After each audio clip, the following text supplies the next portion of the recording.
I couldn't start this week's conversation without mentioning the mighty social element. This 7-year-old son of Savabeel went almost 2 years between runs until this preparation and hasn't looked back since. He's had 3 starts over steeples and won all of them by more than 40 lengths combined. What's in store for this tough, honest gelding over the coming year? Very exciting for everyone involved. All the connections, certainly having a lot of fun with him. We've got the Chris coming up, which is over a little bit further, 4,200. Certainly going to be another step up for him and another challenge. And then obviously the Dream and the Holy Grail's the Grand National, I think, a month later than that. So a lot to happen between now and then, but really exciting and certainly going places for us. This weekend we're racing across 3 different states, but let's start on home soil with Dynamic Syndication's Major Artie. He heads to Rose Hill to contest the 3-year-old Benchmark 72 over 1,500 metres. Really hoping we can see him back on top of the ground. He's very out of his depth there on the heavy surface there last time. He looked to be struggling a long way from home.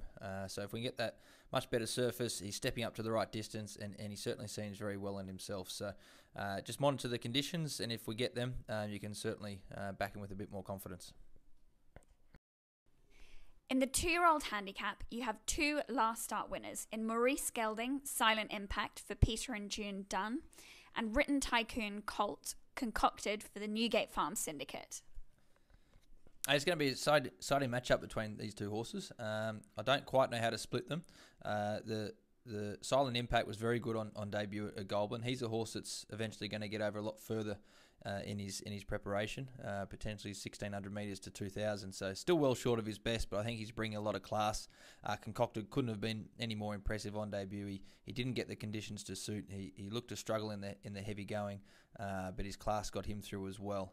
He's still a little bit new and still got an improvement. So I'm expecting to see a lot of improvement off that experience for him, off both horses actually. So what I can say is they're both going there in really good order. Both certainly have a lot more upside, and looking forward to seeing them contest this race. Another mighty warrior of yours, who we discussed in detail last week, will be stepping out at Doomben on Saturday over a mile. I think it's fair to say that Regal Stage is taking his owners on a really fun journey, and this race looks like a nice stepping stone towards the Coffs Harbour Cup 12 days later. After seeing some footage of Regal Stage up in Rockhampton after his win out in the paddock, I certainly feel he's had great benefit with his time up there. He's thriving, and saw some footage again of him at Chris Munster's this week, and he looks in such good order. So very exciting to see him go into this race once again. He's worked up nicely by all reports from Chris. Looks a nice race for him to be very competitive at. As you said, it's a nice stepping stone to seize him up for another cup race, the Coffs Harbour Cup, but he should get the nice conditions up there to suit. Down in Victoria, Cusco Lad meets his toughest assignment to date when contesting the Benchmark 78 over 1,400 metres at Caulfield.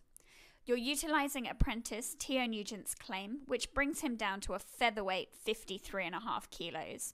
Do you think he's ready to take this next step?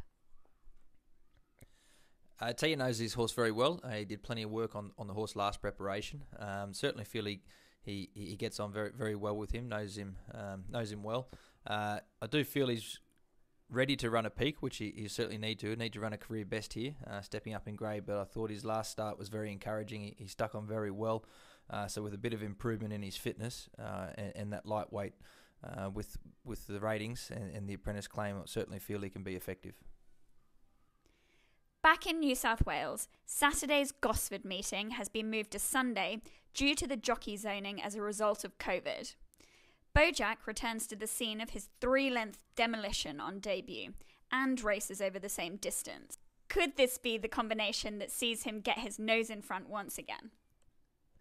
Most definitely. I really like the way that this horse has been training.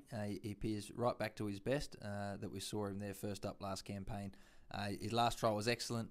The blinkers go on off the back of that trial.